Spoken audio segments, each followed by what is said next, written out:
Good morning बच्चों। आज हम क्लास 10 के साइंस विषय के लेसन 2 जो है आम्ल क्षारक एवं लवण के प्रश्न उत्तर को देखेंगे। ये वीडियो पार्ट 3 है। अगर आप पार्ट 1 और पार्ट 2 नहीं देखे हैं तो आप उसे भी देख सकते हैं। तो चलिए शुरू करते हैं पहला क्वेश्चन से। पहला क्वेश्चन क्या बोलता है? पहला क्वेश्चन बोल रहा है कि कोई विलयन लाल लिटमस को नीला कर देता है, इसका पीएच संभवतः क्या होगा। मतलब कोई विलयन है जो लाल लिटमस पत्र को नीला कर देता है। हम सभी ये जानते हैं कि लाल को नीला कौन करता है? लाल को नीला करता है क्षारीय विलयन, ठीक है, जिसका पीएच क्या होता है? 7 से अधिक होता है। तो आंसर में जिसका पीएच 7 से अधिक है वही इसका सही आंसर होगा। तो चलिए देखते हैं, इसमें ऑप्शन एक ही है जो है डी, जिसका पीएच 10 दिया हुआ है, तो ये सही आंसर है। ठीक है, नेक्स्ट क्वेश्चन देखते हैं। कोई विलयन अंडे के पिसे हुए कवच से अभिक्रिया करके एक गैस उत्पन्न करती है जो चूने के पानी को दुधिया कर देती है। इस विलयन में क्या है? इस क्वेश्चन में यही पूछा जा रहा है कि अगर हम लोग कोई विलयन लेते हैं उसमें अंडे का जो कवच होता है उसको पीस के अगर हम उस विलयन में डाल देंगे तो एक गैस उत्पन्न होगा। ठीक है, उस गैस को अगर हम लोग चूने के पानी में अगर प्रवाहित कर देंगे उस गैस को तो वो दुधिया हो जाता है। तो उस विलयन के बारे में बताना है कि वो विलयन क्या है। तो हम सभी जानते हैं कि अंडे का कवच किससे बना होता है? अंडे का कवच बना होता है कैल्शियम कार्बोनेट से, ठीक है, CaCO3 से। और ये भी जानते हैं कि जब कैल्शियम कार्बोनेट को हम लोग अम्ल से, ठीक है, अम्ल से अभिक्रिया कराते हैं तो क्या कार्बन डाइऑक्साइड गैस निकलता है। ठीक है, और ये कार्बन डाइऑक्साइड गैस को अगर हम लोग क्या चूने का पानी मतलब बुझा हुआ सोना जिसे क्या बोलते हैं कैल्शियम हाइड्रोक्साइड से जब अभिक्रिया कराते हैं तो ये उसको क्या करता है? चूने का पानी को दुधिया कर देता है। ठीक है, उसको सफेद कर देता है। तो इसका आंसर क्या होगा? अम्ल। तो यहाँ पे देखते हैं अम्ल के यहाँ पे कैसे कौन है? NaCl, ये नमक है, ये भी नमक है, ये भी नमक है, लवण है। ठीक है, तो इसका सही आंसर देखते हैं बी, हाइड्रोक्लोरिक अम्ल, यही है इसका सही आंसर। चलिए देखते हैं लिखित में। अंडे के पिसे हुए कवच में कैल्शियम कार्बोनेट होता है, बता दिए, जो HCl से अभिक्रिया करके कार्बन डाइऑक्साइड गैस उत्पन्न करता है जो चूने के पानी को दुधिया कर देता है। ठीक है, देखते हैं नेक्स्ट क्वेश्चन। सोडियम हाइड्रोक्साइड का 10 ml विलयन HCl के 8 ml विलयन को पूर्णतः उदासीन कर देता है। ठीक है, यदि हम सोडियम हाइड्रोक्साइड के उसी विलयन का 20 ml लें तो इससे उदासीन करने के लिए, मतलब इसे उदासीन करने के लिए HCl की उसी विलयन की कितनी मात्रा की आवश्यकता होगी। तो ये क्वेश्चन पूछा जा रहा है जैसे कि हम लोग सोडियम हाइड्रोक्साइड का कितना 10 ml लेते हैं। ठीक है, यहाँ पे लिया हुआ है सोडियम हाइड्रोक्साइड का 10 ml और HCl का 8 ml और HCl का 8 ml। ठीक है, 8 ml लेते हैं और जब ये दोनों को हम लोग अभिक्रिया कराते हैं तो वो क्या उदासीन हो जाता है। मतलब अम्ल और क्षारक दोनों मिलकर क्या उदासीन, जिसका पीएच मान 7 होता है, हो जाता है। तो अब बोल रहा है कि अगर हम लोग सोडियम हाइड्रोक्साइड को 20 ml कर दें, दिया हुआ है देखिए 20 ml दिया हुआ है, कर दे, मतलब कितना कर रहे हैं हम लोग? सोडियम हाइड्रोक्साइड 10 था, 10 से 20 किया, मतलब इसको क्या किए? 2 गुना कर दिए। ठीक है, तो अब HCl हम लोग कितना ले कि वो फिर से उदासीन हो जाए, जब दोनों का विक्रिया कराएं तो वो फिर से उदासीन हो जाए। ठीक है, इसका भी हम लोग 2 गुना लेना पड़ेगा। कितना लेना पड़ेगा? 2 गुना। तो कितना होगा? 8 दूना 16 ml लेना पड़ेगा। तो इसका सही आंसर क्या हो जाएगा? 16 ml। जब दोनों का आपस में अभिक्रिया कराएंगे तो फिर से ये दोनों मिलकर उदासीन विलयन बना लेगा। ठीक है, तो इसका सही आंसर हो जाएगा डी है 16 ml। ठीक है, चलिए देखते हैं। अपच यानी जब एसिडिटी, जैसे हम लोग हद से ज़्यादा खाना खा लेते हैं या बहुत देर खाना नहीं खाते हैं, या स्टमक में बहुत होता है कि हाइड्रोक्लोरिक अम्ल की मात्रा बहुत ज़्यादा होता है, तो हम लोग उसे कहते हैं एसिडिटी कहते हैं। ठीक है, जब वो हो जाता है तो एसिडिटी क्या होता है? अम्ल में क्या, अमाशय में क्या बनता है? HCl। ठीक है, हाइड्रोक्लोरिक अम्ल। ये क्या है? ये तो एक अम्लीय प्रकार का है। तो इसे हम लोग उदासीन अगर करना है तो हमें क्या क्या चीज़ की जरूरत पड़ेगा? क्षारीय का। ठीक है, क्षारीय प्रकृति का विलयन का जरूरत पड़ेगा, तो वही चीज पूछा जा रहा है कि किस औषधि का उपयोग करेंगे। तो हम लोग इसके अम्लीय के लिए क्या करेंगे, एंटी अम्लीय करेंगे। जैसे होता है ना, बैक्टीरिया से बीमारी होता है तो हम लोग एंटीबायोटिक यूज करते हैं, ठीक है। कोई पीड़कनाशी होता है, जैसे पेड़ पौधे में कोई कीड़ा लग गया तो उसके लिए एनाल्जेसिक करते हैं, उसको हिंदी में उसका दूसरा नाम है पीड़ा हारी बोलते हैं। तो इसी प्रकार हम लोग अम्ल के लिए क्या, एंटासिड का उपयोग करेंगे, ठीक है, अम्ल को उदासीन करने के लिए। तो इसका सही आंसर हो जाएगा ऑप्शन सी। नेक्स्ट क्वेश्चन देखते हैं। निम्न अभिक्रिया के लिए पहले शब्द समीकरण लिखना है, ठीक है, शब्द समीकरण लिखना है तथा उसके बाद संतुलित समीकरण लिखना है, और शब्द समीकरण लिखने के बाद उसका रासायनिक समीकरण लिख के उसको संतुलित करना है, ठीक है, उसको संतुलित समीकरण भी लिखना है। इस क्वेश्चन में आप देखिएगा कि हमेशा देखिए क्या है, अम्ल है, सल्फ्यूरिक अम्ल, हाइड्रोक्लोरिक अम्ल, सल्फ्यूरिक अम्ल, हाइड्रोक्लोरिक अम्ल।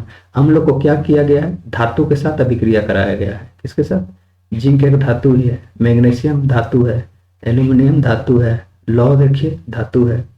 तो हम सभी जानते हैं जब अम्ल को किसी धातु के साथ अभिक्रिया कराते हैं तो क्या लवण बनता है प्लस हाइड्रोजन गैस उत्पन्न होता है, ठीक है। तो इस अभिक्रिया में हमेशा क्या बनेगा, लवण का निर्माण होगा, उसके साथ साथ हाइड्रोजन गैस निकलेगा, ठीक है। तो इसका शब्द समीकरण देखिए यहाँ पे लिखा हुआ है।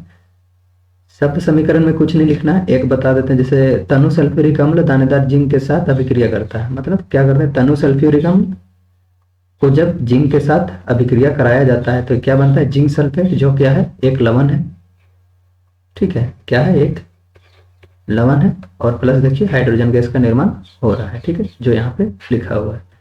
तो इसका देखते हैं, अब इसका रासायनिक समीकरण लिखते हैं। देखिए सल्फ्यूरिक अम्ल का रासायनिक फॉर्मूला क्या होता है, H2SO4, ठीक है, जिसे हम लोग हाइड्रोजन सल्फेट भी कहते हैं। और जिंक का क्या होता है, जिंक को हम लोग किससे डिनोट करते हैं, Zn से। जब ये दोनों को आपस में अभिक्रिया कराते हैं तो क्या बनता है, जिंक सल्फेट, मतलब ZnSO4 प्लस हाइड्रोजन गैस का निर्माण होता है, ठीक है। अब देखते हैं इसको संतुलित भी करना है, ठीक है। अब संतुलित करते हैं, चलिए पहले इसको देखते हैं, इस यौगिक से शुरू करते हैं। पहले देखते हैं हाइड्रोजन यहाँ पे 2 है, क्या हाइड्रोजन यहाँ पे 2 है, हाँ हाइड्रोजन 2 है, मतलब हाइड्रोजन संतुलित है। यहाँ पे देखिए सल्फेट 1 है, यहाँ पे भी सल्फेट 1 है, Zn जिंक 1 है, यहाँ पे भी जिंक देखिए 1 है। तो मतलब ये रासायनिक समीकरण जो है पूरी तरीका से संतुलित है, ठीक है। तो ये कंप्लीट हो गया। अब देखते हैं, यहाँ पूछा गया है जब हाइड्रोलिक अम्ल को मैग्नीशियम के साथ अभिक्रिया कराते हैं, ठीक है। तो यहाँ देखिए इसका आंसर, हाइड्रोक्लोरिक अम्ल को जब मैग्नीशियम के साथ अभिक्रिया कराते हैं तो मैग्नीशियम क्लोराइड बनाता है और हाइड्रोजन गैस, ठीक है। तो इसका रासायनिक फॉर्मूला लिखते हैं, रासायनिक अभिक्रिया लिखते हैं इसका, जैसे हाइड्रोक्लोरिक अम्ल HCl प्लस मैग्नीशियम को Mg से डिनोट करते हैं हम लोग, फिर दोनों मिलकर क्या मैग्नीशियम क्लोराइड बनाता है और हाइड्रोजन गैस का निर्माण करता है। ये देखिए अभिक्रिया पूरी तरीके से संतुलित किया हुआ है, आप इसको खुद से भी कर सकते हैं, ठीक है। अब यहाँ पे पूछा गया, सी में क्या पूछा गया, जब सल्फ्यूरिक अम्ल को एल्यूमिनियम के साथ अभिक्रिया कराते हैं तो क्या बनता है। यहाँ पे देखिए जब सल्फ्यूरिक अम्ल को एल्यूमिनियम के साथ अभिक्रिया कराते हैं तो aluminium sulphate plus hydrogen gas का निर्माण होता है, ठीक है। अब इसका रासायनिक समीकरण लिख लेते हैं। सल्फ्यूरिक अम्ल जिसका आता है H2SO4, यहाँ पे वही चीज दिया हुआ है, देखिए दोनों H2SO4 यहाँ पे भी है, यहाँ पे भी है, दोनों सल्फ्यूरिक अम्ल है, बस यहाँ पे Zn था, यहाँ पे एल्यूमिनियम है। जब सल्फ्यूरिक अम्ल को एल्यूमिनियम के साथ अभिक्रिया कराते हैं तो एल्यूमिनियम सल्फेट का निर्माण होता है, ठीक है, जो क्या है अपने आप में एक लवण है, ठीक है। यहाँ देखिए लवण का ही निर्माण हो रहा था और हाइड्रोजन गैस का, और साथ में क्या हाइड्रोजन गैस का निर्माण करता है, ठीक है। ये भी पूरी तरीके से संतुलित है, आप इसे चेक कर सकते हैं। अब डी ऑप्शन बोल रहा है जब हाइड्रोक्लोरिक अम्ल को लौह का रेतन, मतलब लौह का चूरा, मतलब छोटे छोटे रेतन का मतलब रेत समझिए, लोहा को रेत के रूप में परिवर्तित करके, यानी छोटे छोटे टुकड़ा में परिवर्तित करके उसको हाइड्रोक्लोरिक अम्ल में डाल दीजिए। तो उसके बाद देखिए उसका क्या अभिक्रिया होता है, दोनों मिलकर क्या अभिक्रिया करता है, ठीक है। तो हाइड्रोक्लोरिक अम्ल को प्लस लौह को जब आपस में अभिक्रिया कराया जाता है तो क्या बनाता है, लौह क्लोराइड प्लस हाइड्रोजन गैस, ठीक है। अब देखते हैं हाइड्रोक्लोरिक अम्ल HCl को जब आयरन के साथ अभिक्रिया कराया जाता है तो क्या iron chloride plus hydrogen gas का निर्माण होता है। अभी इसको चलिए देखते हैं क्या ये संतुलित है। पहले इस यौगिक से शुरुआत करते हैं। एक ही देखते हैं, यहाँ पे एक है, यहाँ पे भी एक है, ठीक है। क्लोरीन यहाँ पे दो, क्या क्लोरीन यहाँ पे दो है? नहीं, यहाँ पे क्लोरीन एक है। तो क्लोरीन को दो करने के लिए हम लोग क्या करेंगे, इसके आगे दो लगा देंगे। जैसे क्लोरीन को दो करते हैं, हाइड्रोजन यहाँ पे दो हो गया, ठीक है। जब हाइड्रोजन दो हो गया तो क्या इधर हाइड्रोजन दो है? हाँ, हाइड्रोजन दो है। मतलब ये भी रासायनिक समीकरण जो है पूरी तरीका से संतुलित हो गया है, ठीक है। चलिए देखते हैं नेक्स्ट क्वेश्चन। एल्कोहल एवं ग्लूकोज जैसे यौगिक में भी हाइड्रोजन होता है, ठीक है, लेकिन इनका वर्गीकरण अम्ल की तरह नहीं होता, ठीक है। क्यों? एक क्रियाकलाप द्वारा इसे साबित कीजिए। मतलब ये चीज पूछा जा रहा है कि एल्कोहल और ग्लूकोज में भी हाइड्रोजन होता है। अब हम कैसे जानेंगे कि एल्कोहल और ग्लूकोज में हाइड्रोजन होता है कि नहीं होता है? क्वेश्चन में तो बोल दिया। चलिए इसको चेक करते हैं। चेक करने के लिए क्या लिखना पड़ेगा? हम लोग को एल्कोहल का रासायनिक फॉर्मूला लिखना पड़ेगा। तो एल्कोहल का रासायनिक फॉर्मूला क्या होता है? C2H5OH, ठीक है। और ग्लूकोज का भी रासायनिक फॉर्मूला लिखना पड़ेगा। क्या होता है ग्लूकोज का? C6H12 या H12 और O6, ठीक है। हिंदी इंग्लिश में कंफ्यूजन नहीं होना है, बस सीखना है, ठीक है। यहाँ पे देखिए, यहाँ पे भी हाइड्रोजन है और यहाँ पे भी हाइड्रोजन है। मतलब ये क्वेश्चन जो बोल रहा है वो सही है, ठीक। क्योंकि क्या बोला? एल्कोहल एवं ग्लूकोज जैसे यौगिकों में हाइड्रोजन होता है, ठीक है। तो ये तो सही हो गया। अब देखते हैं इसके आगे क्या बोला, लेकिन इसका वर्गीकरण अम्ल की तरह नहीं होता। तो हम लोग को जानना होगा कि अम्ल किसे कहेंगे, ठीक है। अम्ल किसे कहेंगे? जो जलीय विलयन में, जैसे हम लोग जल में अगर घोलेंगे तो वो हाइड्रोजन आयन का त्याग करेगा। क्या करेगा? त्याग करेगा। तथा जो विद्युत का क्या होता है? सुचालक, सुचालक होता है। सुचालक का मतलब क्या होता है? कि मतलब वो विद्युत को खुद में से प्रवाहित होने देगा। और कुचालक का मतलब क्या होगा? कुचालक का मतलब इसका ऑपोजिट देखिए, इसको भी क्लियर कर लीजिए। यहाँ पे कुचालक का मतलब होता है कि वो विद्युत धारा को खुद से प्रवाहित होने नहीं देगा। ये क्या करेगा? रोक लेगा और ये खुद से प्रवाहित होने देगा, ठीक है। तो चलिए देखते हैं इसका। क्या ये जलीय विलयन में हाइड्रोजन आयन का त्याग करता है? ठीक है। जब हम लोग एल्कोहल और ग्लूकोज का जब हम लोग जलीय विलयन लेते हैं तो तब हम लोग देखते हैं कि उसमें क्या होता है? हाइड्रोजन आयन का त्याग नहीं होता है, ठीक है। इसीलिए हम लोग उसको अम्लीय प्रकृति का नहीं मानते। अब दूसरा ऑप्शन देखते हैं। क्या वो विद्युत का सुचालक करता है? मतलब विद्युत धारा प्रवाहित होने देता है खुद में से? तो उसके लिए एक क्या बोला? क्रियाकलाप भी देने बोला। देखिए, एक क्रियाकलाप द्वारा इसे साबित करिए। तो हम लोग क्या करेंगे? जैसे दो बीकर लेंगे, ठीक है। दो बीकर लेते हैं, ठीक है। एक में क्या करेंगे? हाइड्रोजन डालते हैं। हाइड्रोजन बोल रहे हैं एल्कोहल C2H5OH, ठीक है। और एक में क्या करते हैं? ग्लूकोज C6H12O6, ठीक है। दोनों लेते हैं, ठीक है। अब इसमें से हम लोग क्या करेंगे? विद्युत धारा प्रवाहित करेंगे, ठीक है। एक टर्मिनल को जल में एल्कोहल में डुबो लेंगे और दूसरा को निकाल देंगे। उसके बाद यहाँ पे एक बल्ब लगा देंगे, इसको प्लस माइनस बैटरी से जोड़ देंगे। जब हम लोग स्विच को ऑन करते हैं तब देखते हैं कि बल्ब नहीं जलता है। बल्ब क्यों नहीं जल रहा? क्योंकि इसमें विद्युत धारा का प्रवाह नहीं हो रहा है। फिर दूसरा देखते हैं, इसमें भी वही चीज करते हैं, ठीक है, और प्लस माइनस से जोड़ देते हैं। अब इसको भी स्विच ऑन करते हैं तो देख रहे हैं इसमें भी बल्ब नहीं जल रहा है, दोनों में बल्ब नहीं जल रहा है। इससे क्या सिद्ध हो रहा है कि मतलब ये एल्कोहल और ग्लूकोज जो होता है जल का सुचालक नहीं होता है। मतलब क्या होता है? जल का कुचालक होता है, ठीक है। इससे हम लोग समझ गए। इससे दोनों हो गए, ना यह जल से घुल के हाइड्रोजन आयन त्याग कर रहा है, ना यह विद्युत का सुचालक है, यानी विद्युत का अपने खुद से प्रवाहित होने नहीं दे रहा है, ठीक है। उसको रोके रख रहा है, ठीक। तो इससे दोनों उदाहरण तो हो गया, प्रूफ सिद्ध हो गया। जिससे हम लोग ये मान सकते हैं कि एल्कोहल और ग्लूकोज जो है अम्लीय प्रकृति का नहीं होता है, चाहे उसमें हाइड्रोजन है। ठीक है, तो इसका लिखित में आंसर देख लेते हैं जो हम लोग सीखे उसी का। यद्यपि एल्कोहल एवं ग्लूकोज जैसे यौगिक में हाइड्रोजन होती है, हम लोग भी सिद्ध किए, हाँ फॉर्मूला लिख के देखे कि हाइड्रोजन होती है, परंतु वे विलयन में आयनीकृत नहीं होती तथा आयन उत्पन्न नहीं करते हैं। ये चीज भी हम लोग देखे, मान लिए कि हाँ आयन उत्पन्न नहीं करता। इस तथ्य से साबित होता है कि इसके विलयन विद्युत का चालन नहीं करता। जला के देखे, बल्ब जला नहीं मतलब विद्युत का चालन नहीं हुआ। ठीक है, अब सही में विद्युत का चालन हुआ नहीं हुआ, उसके लिए एक अभिक्रिया भी किए तो सही में देखे विद्युत का चालन नहीं हुआ, तो इसके लिए एक क्रियाकलाप करते हैं। एक बीकर, अलग अलग बीकर लीजिए या एक ही बार दो लीजिए, जो है कोई दिक्कत नहीं है उसमें। एक बीकर में एल्कोहल का विलयन लीजिए, ठीक है, एल्कोहल का विलयन, इसके बारे में बात हो रहा है। एक कोर्क में 2 लोहे की कील लगाकर कोर्क को बीकर में रख दीजिए, लोहे की कील, ठीक है। अब विद्युत धारा प्रवाहित कीजिए, विद्युत चालक नहीं हुआ, क्यों? क्योंकि बल्ब नहीं जला था, यहाँ बल्ब जला था नहीं, मतलब विद्युत का चालन नहीं हुआ। ठीक है, अब दूसरा बीकर लेने बोल रहा है, देखिए यहाँ पे दूसरा बीकर लीजिए, उस पर ग्लूकोज लीजिए, उसे भी इसी प्रकार व्यवस्थित कीजिए। अब विद्युत धारा प्रवाहित कीजिए, इसमें भी विद्युत का चालन नहीं हुआ क्योंकि यहाँ पे भी बल्ब नहीं जला था, मतलब ये भी क्या है, विद्युत का चालन नहीं करता। मतलब ये पूरी तरीके से सिद्ध हो गया कि दोनों हाइड्रोजन, ग्लूकोज हो या एल्कोहल हो, दोनों अम्लीय प्रकृति का नहीं है। ठीक है, चलिए देखते हैं नेक्स्ट क्वेश्चन।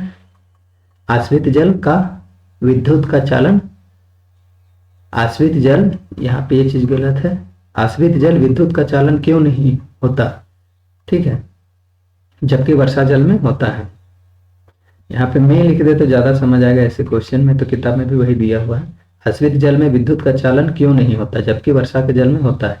ये बोलना चाह रहा है ये क्वेश्चन कि आश्रित जल, जैसे हम लोग फिजिक्स में पढ़े हैं आसवन विधि, ठीक है, उसी का ये दिया हुआ है। आसवन विधि के द्वारा जो जल प्राप्त होता है उसी को आश्रित जल बोलते हैं। सीखेंगे हम लोग नीचे कि आश्रित जल किसे कहते हैं, कैसे बनता है। ठीक है, जब आश्रित जल में हम लोग विद्युत धारा प्रवाहित करते हैं तो वहां पे विद्युत प्रवाह नहीं होता। ठीक है, लेकिन जब वर्षा का जल का उपयोग करते हैं और उसमें विद्युत धारा प्रवाहित करते हैं तो वहां पे विद्युत का चालन होता है। तो ऐसा क्यों होता है, इसी के बारे में इस क्वेश्चन में हम लोग सीखेंगे। पहले देखते हैं आप आश्रित जल किसे कहेंगे। जैसे एक बर्तन लीजिए, ठीक है, बर्तन, फिगर पे जाना नहीं है, ड्राइंग बहुत खराब है, मानते हैं ये चीज। इसमें जल लीजिए, इसको गर्म कीजिए, ठीक है, गर्म कीजिए। अब ये धीरे धीरे क्या होगा, 100 डिग्री सेल्सियस पहुंचेगा तो ये उबलने लगेगा जल, उबलने के, इसको ढक्कन को पूरी तरीके से पैक कर दीजिए और ढक्कन से एक पाइप को प्रवाहित कीजिए। ठीक है, और इसमें इस पाइप में यहाँ पे क्या कीजिए, ठंडे पानी की बौछार कीजिए। ठीक है, जैसे ही मतलब इससे क्या होगा, जैसे ही मतलब 100 डिग्री सेल्सियस पे जल उबलेगा तो यहाँ पे जल वाष्प बनेगा और ये इस पाइप से होते हुए आएगा। ठीक है, और इसमें जब ठंडा पानी हम लोग छिड़केंगे तो यह जल वाष्प जो है क्या है, पुनः जल के रूप में परिवर्तित हो जाएगा और एक बर्तन में जमा हो जाएगा।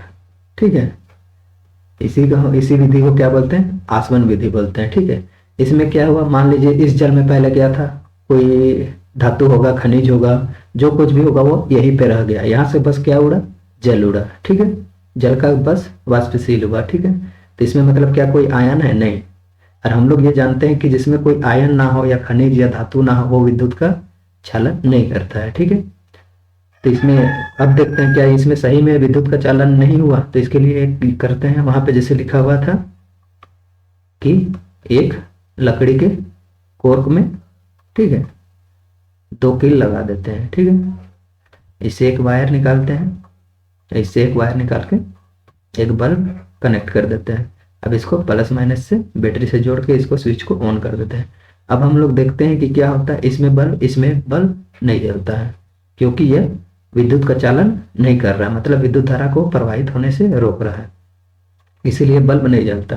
तो इसी से सिद्ध हो गया कि आश्रित जल जो है विद्युत का चालन नहीं करता है। ठीक है, अब वर्षा जल में ऐसा क्या है, वो भी तो हम लोग इसमें भी तो सोचेंगे, जैसे कि तालाब से क्या होता है, जल, ठीक है। तालाब से हो गया जल, क्या होता है, सूर्य की रोशनी पड़ता है तो ये धीरे धीरे गर्म होता है, ठीक है, गर्म होकर जलवाष्प में बदल जाता है, और ऊंचाई पे जाने के बाद जैसे टेम्परेचर घटता है तो वो संघनित हो जाता है और फिर बारिश के रूप में फिर से धरती में गिरता है। यही होता है, ऐसे ही बारिश होता है, ठीक है। तो वही चीज इसमें भी तो वही हो रहा है, ठीक है। आप लोग का कहना तो यही होगा, इसमें भी वही हो रहा है। तो मतलब इसमें जब इस जल को हम लोग ले रहे हैं, वर्षा के जल को, और जब हम लोग इसमें सेम वही प्रोसेस कर रहे हैं, एक लकड़ी का टुकड़ा लेते हैं, उसमें 2 कील लगा देते हैं, और इसमें जब एक वायर निकाल के इसको बैटरी से जोड़ेंगे और एक को बल्ब से जोड़ देंगे, ठीक है, कनेक्ट कर देंगे। जब हम लोग स्विच ऑन करते हैं, विद्युत धारा प्रवाहित करते हैं, तो इसमें देखते हैं इसमें तो बल्ब जलने लगता है। तो सेम तो वही प्रोसेस है। तो इसमें क्यों जला, इसमें ऐसा क्या खासियत है? तो इसमें यही होता है कि इस जल में जब ये वातावरण में होता है, मतलब वायुमंडल में, तो इसमें क्या कुछ अशुद्धियां घुल जाती है, ठीक है। इस जल में अशुद्धियां घुल जाती है। कौन कौन से अशुद्धियां घुल जाती है? इसमें एक अशुद्धियां घुल जाती है सल्फर डाइऑक्साइड, ठीक है, और एक नाइट्रोजन डाइऑक्साइड घुल जाती है। इस जल में क्या है, सल्फर डाइऑक्साइड भी है और नाइट्रोजन डाइऑक्साइड भी है, जो जल को आयनीकृत कर देती है, जिससे विद्युत धारा प्रवाहित हो जाती है, ठीक है। तो यही कारण होता है कि वर्षा का जल में विद्युत धारा प्रवाहित होती है। अब समझ आ गया क्यों वर्षा का जल में विद्युत धारा प्रवाहित होती है और क्यों आश्रित जल में विद्युत धारा प्रवाहित नहीं होती है। चलिए इसका लिखित में आंसर देते हैं, देखते हैं। आश्रित जल में विद्युत का चालन नहीं होता क्योंकि यह सहसंयोजी यौगिक है जिसका आयनीकरण नहीं होता। बोले आश्रित जल का आयनीकरण नहीं होता क्योंकि उसमें कुछ है ही नहीं, ना कुछ धातु है, ना कुछ मिनरल्स है, ना खनिज है, कुछ नहीं है, मतलब वो प्योर वाटर है, ठीक है। इसी को हम लोग बोलते हैं डिस्टिल वाटर। जैसे बैटरी का पानी, जैसे बैटरी में देखिएगा, बैटरी इन्वर्टर में बैटरी में कभी पानी कम हो जाता है तो हम लोग ऐसे डिस्टिल्ड जल को ही उसमें डालते हैं, ठीक है। उसी को बोला जाता है आश्रित जल। यहाँ पे भी लिखा हुआ है, देखिए आयनों की अनुपस्थिति।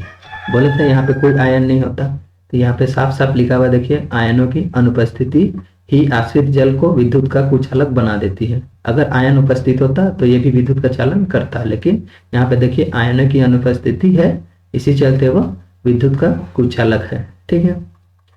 अब वर्षा का जल में देखते हैं, वर्षा का जल में अनेक अम्लीय गैस, ठीक है। कैसा गैस, ये भी नोट कीजिए, अम्लीय गैस। पीछे वाला स्लाइड में बताए थे जो अम्लीय गैस है वो विद्युत का अम्लीय जो होता है वो विद्युत का चालन करता है। तब समझ आ गया कि वर्षा का जल में क्यों विद्युत का चालन हो रहा है। तो अम्लीय गैस में से कौन कौन सा, नाइट्रोजन डाइऑक्साइड और सल्फर डाइऑक्साइड क्या अशुद्धियां के रूप में घुली हुई रहती है। इन गैसों का घोल पानी को आयनीकृत कर देता है, ठीक है। इसलिए वर्षा के जल अपनी अम्लीय प्रकृति के कारण विद्युत का चालन करता है, ठीक है। हम लोग एक्सपेरिमेंट भी करके देख लिए। अब देखते हैं सहसंयोजी यौगिक किसे कहेंगे। जैसे जब 2 तत्व परमाणु इलेक्ट्रॉन को साझा करता है, मतलब कोई तत्व है, जैसे ऑक्सीजन, देखिए यहाँ पे एग्जांपल दिया हुआ, लेकिन साइड में देख लीजिए, ऑक्सीजन देख लीजिए, इसका बाह्यतम कक्षा में कितना 6 इलेक्ट्रॉन रहता है, ठीक है। तो इसको अपना अष्टक पूरा करने के लिए कितना 2 इलेक्ट्रॉन की आवश्यकता होती है, ठीक है। ये दोनों ऑक्सीजन है, दोनों को 2-2 इलेक्ट्रॉन की आवश्यकता है। ये दोनों क्या करता है, ये दोनों इलेक्ट्रॉन को एक दूसरे से क्या करता है, साझा कर लेता है। मतलब ईओ का इलेक्ट्रॉन को ये भी यूज कर सकता है, ये दोनों ओ को ये भी यूज कर सकता है, ये दोनों इलेक्ट्रॉन को ये भी यूज करता है। दोनों एक दूसरे को 2-2 इलेक्ट्रॉन साझा करते हैं, ठीक है। यहाँ पे वही चीज दिया हुआ है, इसका देखिए यहाँ पे डायग्राम बनाया हुआ है, ठीक है। चलिए देखते हैं नेक्स्ट क्वेश्चन। जल में अनुपस्थित, यानी जल की अनुपस्थिति में अम्ल का व्यवहार अम्लीय क्यों नहीं होता। ये चीज तभी भी पिछले स्लाइड में भी बताया। अम्ल अम्लीय का व्यवहार कब प्रदर्शित करता है, जब वह जल में घुलकर हाइड्रोजन आयन त्याग करता है, ठीक है। अब मान लीजिए जल है ही नहीं, तो वो हाइड्रोजन आयन त्याग करेगा ही नहीं। जब हाइड्रोजन आयन त्याग नहीं करेगा तो वो अम्लीय प्रकृति का होगा ही नहीं, बनेगा ही नहीं, ठीक है। ना उसमें विद्युत धारा प्रवाहित हो सकता है, ना उसमें अगर आप लिटमस पेपर को डालिएगा तो उसका कलर चेंज होगा, ठीक है, जो सेम टू सेम रहेगा। इसीलिए जल जो है जल की उपस्थिति एकदम अनिवार्य है। ठीक है, इसका लिखित उत्तर देखते हैं। जल किसी अम्ल के आयनीकरण में सहायक होता है। बता दिए क्या होता है, अम्ल के आयनीकरण में सहायक होता है, जिससे हाइड्रोजन आयन उत्पन्न होता है। जल की अनुपस्थिति में आयन उत्पन्न नहीं होता, मतलब जल की अनुपस्थिति, अगर जल ना हो तो आयन उत्पन्न नहीं कर पाएगा, इसलिए जल की अनुपस्थिति में अम्ल का व्यवहार अम्लीय नहीं होता है। यहाँ पे लिखा हुआ है साफ साफ, जल की अनुपस्थिति में अम्ल का व्यवहार अम्लीय नहीं होता है। यही कारण है कि वह अम्लीय प्रकृति का व्यवहार नहीं दिखा पाता है। ठीक है, इस क्वेश्चन में वही पूछा जा रहा है। चलिए देखते हैं नेक्स्ट क्वेश्चन। 5 विलयन है। ठीक है, A B C D E, इन सभी में क्या है, अलग अलग विलयन है कि जब सार्वत्रिक सूचक मतलब लिटमस पेपर से जांच करते की जाती है तो पीएच का मान का पता चलता है। ठीक है, सार्वत्रिक सूचक यानी पीएच स्केल से जब इसकी जांच की जाती है तो सभी का पीएच का मान पता चलता है। जो पीएच क्या क्या है, किसी का 4 है, किसी का 1 है, किसी का मतलब ए का 4 है, बी का 1 है, सी का 11 है और डी का 7 है और ई का 9 है। ठीक है, सबका पीएच दिया हुआ है। ठीक है, क्या है, ए का कितना है 4, बी का कितना है 1, सी का कितना है 11, डी का कितना है 7 और ई का कितना है 9। ये सभी क्या दिया हुआ है, इन सभी विलियन का पीएच दिया हुआ है। ठीक है, अब क्वेश्चन में पूछ रहा है कौन सा विलयन उदासीन है। ठीक है, क्या पूछ रहा है, कौन सा विलयन, उसके बाद ऑप्शन दिया हुआ है कौन सा विलयन जो है उदासीन है। अब हम लोग जानते हैं कोई विलयन उदासीन कब होगा, जब उसका पीएच मान कितना होगा 7 होगा। ठीक है, तो इसका सही आंसर कौन हो जाएगा, ए का सही आंसर देखते हैं कौन, डी जो है 7 है, तो इसका सही ऑप्शन हो जाएगा डी। ठीक है, डी विलियन।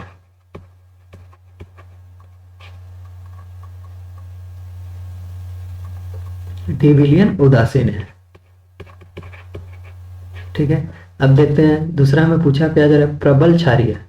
प्रबल मतलब स्ट्रोंग, प्रबल का इंग्लिश क्या होता है, स्ट्रोंग क्षारीय। स्ट्रोंग क्षारीय मतलब हम लोग ये भी जानते हैं कि क्षारीय किसे कहेंगे, जिसका पीएच 7 से अधिक होगा, मतलब प्रबल मतलब एकदम स्ट्रोंग। तो सबसे ज्यादा देखते हैं क्षारीय कौन है, जो 7 से सबसे ज्यादा होगा, क्या 9 से बड़ा कोई है, हाँ यहाँ पे 11 है।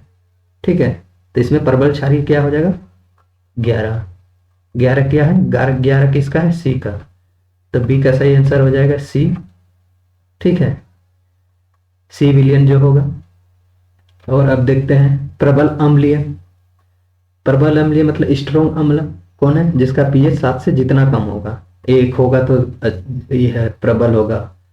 ठीक है, तो यहाँ क्या देखते हैं, बी देखते हैं, बी का 1 है। ठीक है, यहाँ पे देखिए बी का 1 है, इसका सही आंसर हो जाएगा सी का क्या होगा, ऑप्शन बी विलियन जो है सही आंसर है। ठीक है, अब देखते हैं डी का दुर्बल अम्लीय।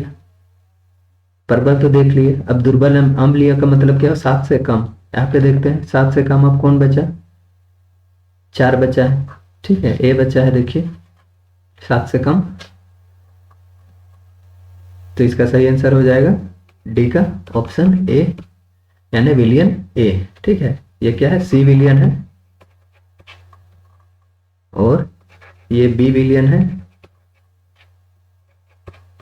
और ये जो है ए विलियन है। अब डी और ई ऑप्शन देखते हैं, ये क्या पूछ रहा है, ये पूछ रहा है दुर्बल क्षारीय। ठीक है, दुर्बल क्षारीय कौन है यहां में से, अब बचा कौन, एक ही बचा है। ठीक है, 9, तो इसका सही आंसर हो जाएगा ई विलियन। ये क्या है, दुर्बल क्षारीय है। ठीक है, तो इसका सही आंसर हो जाएगा ये। पीएच स्केल का बारे तो पता ही होगा। ठीक है, तो चलिए देखते हैं नेक्स्ट क्वेश्चन। प्रश्नावली ए एवं बी में समान लंबाई की पट्टी लीजिए, मतलब समान लंबाई की मैग्नीशियम होगा यहाँ पे। ठीक है, क्या होगा,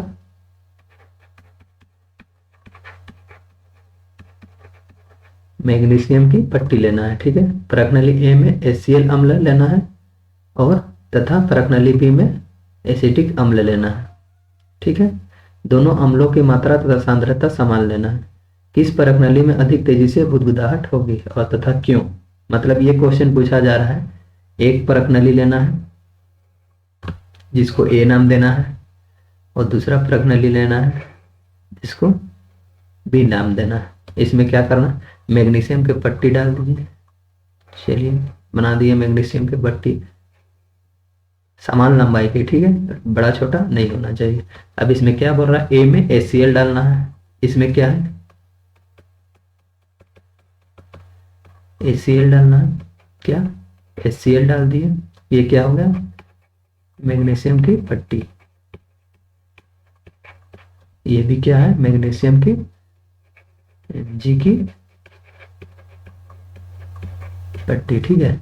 बी में क्या लेना है, बी में लेना है एसिटिक अम्ल, ठीक है, जिसका नाम है CH3COOH। तो चलिए यहाँ पे बी परख नली में एसिटिक अम्ल लेते हैं, जिसे क्या है CH3COOH, ठीक है। अब दोनों को, अब इसमें देखना है कि दोनों अम्ल में से किसमें अधिक तेजी से क्या बन रहा है, बुदबुदाहट यानी बुलबुला, ठीक है। तो वही चीज इसमें देखना है। तो ये चीज हम लोग जानते हैं कि जब हम लोग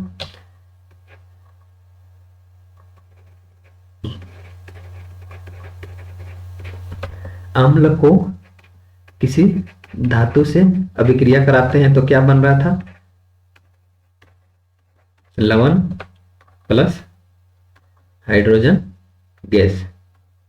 कौन सा गैस, हाइड्रोजन गैस बन रहा था। पीछे वाले ही में देखे थे स्लाइड में, जिसका मतलब रासायनिक समीकरण भी लिखना था और शब्द समीकरण भी लिखना था, साथ ही उसे संतुलित भी करना था, ठीक है। तो अब हम लोग जानते हैं ये क्या होगा, हाइड्रोजन गैस जब बनेगा तो उसमें विलयन में क्या होगा, बुलबुला बनेगा छोटा छोटा सा, ठीक है, बुदबुदाहट, उसी को बुलबुला बोला गया है, ठीक है। जो जितना अधिक अम्लीय होगा वो उतना जल्दी बुलबुला बनाएगा, ठीक है, अधिक तेजी से। और जो कम अम्लीय होगा, मतलब जिसका पीएच मान जितना कम होगा वो अधिक जल्दी से बुलबुला बनाएगा, जिसका पीएच मान जितना ज्यादा होगा वो कम स्पीड से बुलबुला बनाएगा, ठीक है। तो इसमें देखते हैं ये दोनों का पीएच, हम लोग सबसे जानते हैं सबसे स्ट्रॉन्ग अम्ल क्या है, हाइड्रोक्लोरिक अम्ल, ठीक है। तो इसका पीएच सबसे कम रहता है, ठीक है।